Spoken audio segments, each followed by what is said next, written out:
Hi everyone, it's Monique from ButterBeeScraps, and I have a very fun project share for you today. Now, what spurred me into creating this is that I finally hit the end of my rope and got tired of always sending belated birthday cards because I am not on the ball sometimes. So I made this little card caddy, and what it is it's just a box here. I've got 12 tabs in it, one for every month. And let me just pull one out. And I made each tab or divider into a little folder here. And I included 2 cards, one for January birthdays, one for anniversaries. And I've got just numbered 1 to 16 on the front. And the back is 17 to 31. So what you do is you just write the person's name next to the date when their birthday falls, and voila. So I thought, okay, this will do 2 things. One, I'll have everybody's information in one spot, but also you can file cards that you've purchased or made for people behind the month in which their birthday falls.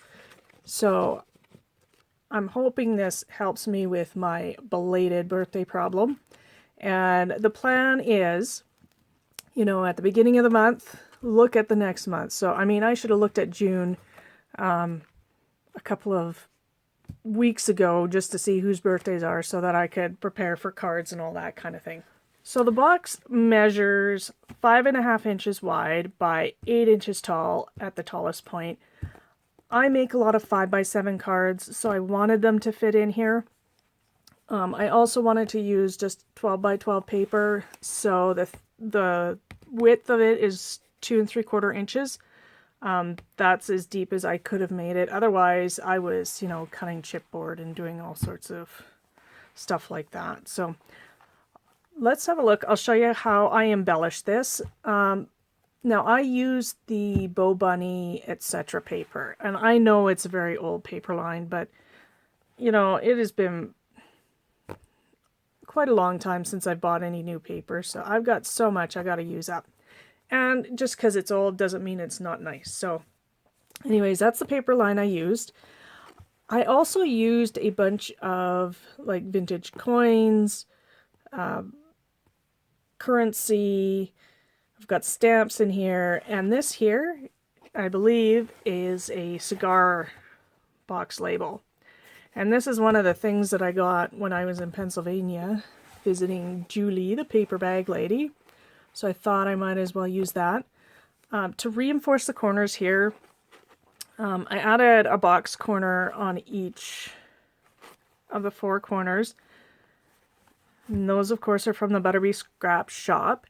And if you like, at the bottom of this video, I'm going to put a link to the blog post on this, and you'll have a list of all the products that I use. So I'm not going to go through the numbers in this video, but so this is one of the doilies from my shop, and I layered a couple of flowers. This one here actually has a 3rd layer.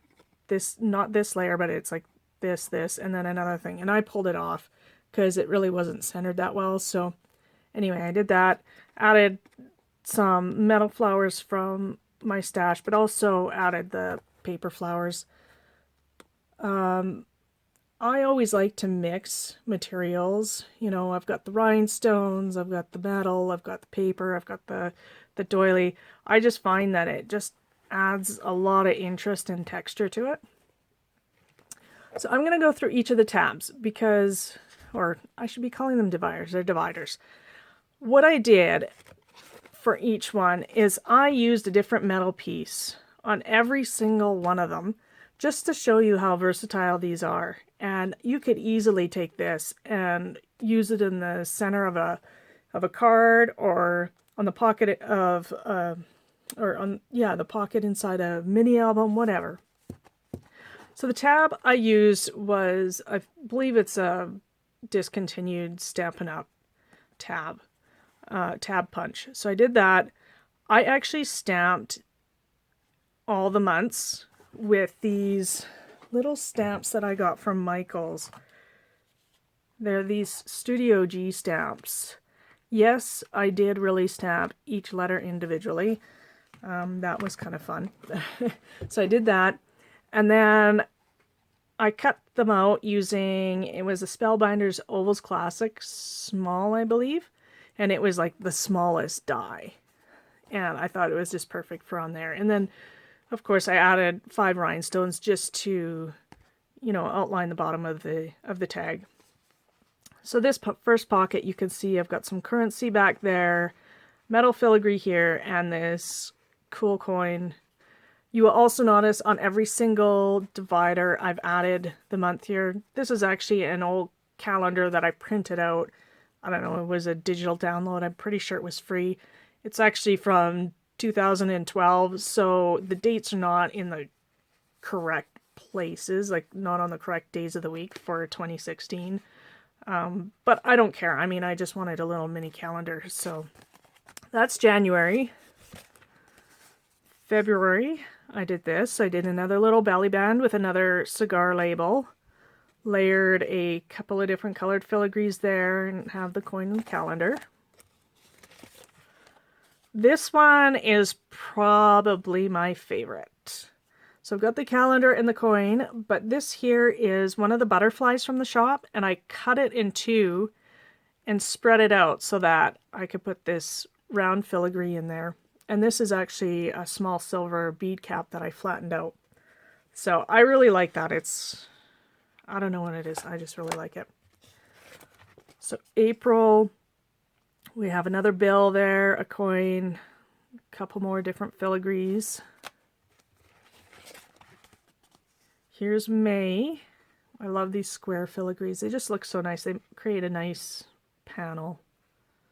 Like you could do 6 of these on the front of a card. And anyways, I could go on and on and on about the ideas I have for using these.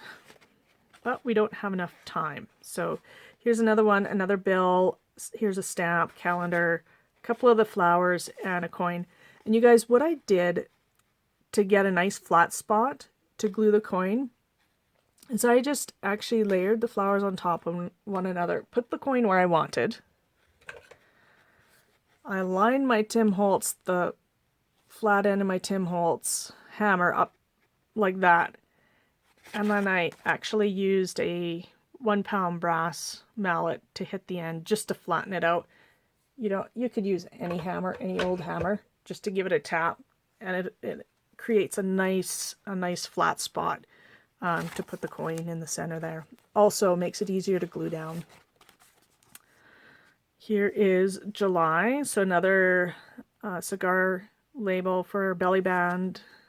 Layered a couple of filigrees. This silver one actually has been discontinued, so, but I really like the way it looked, so I'll just say that's from my stash. How's that? Here is August.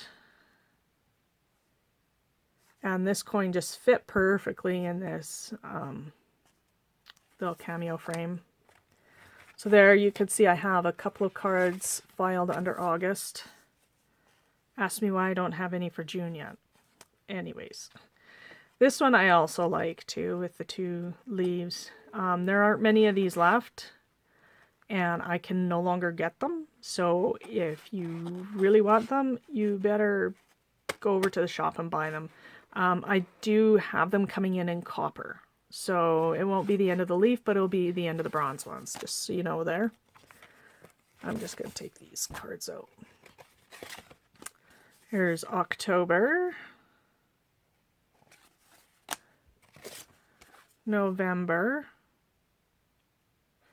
and although I did use filigrees on the front of all these, I did make sure you can see how flat they are.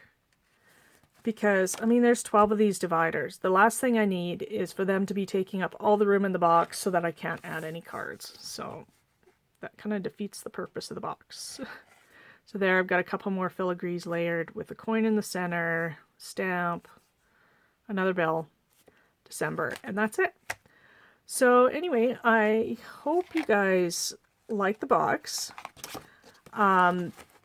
Today is Thursday, which means that it's time for a tutorial. So what I did was I did a tutorial on this project. So I've got all the dimensions, pictures and everything over on my blog on how to build this.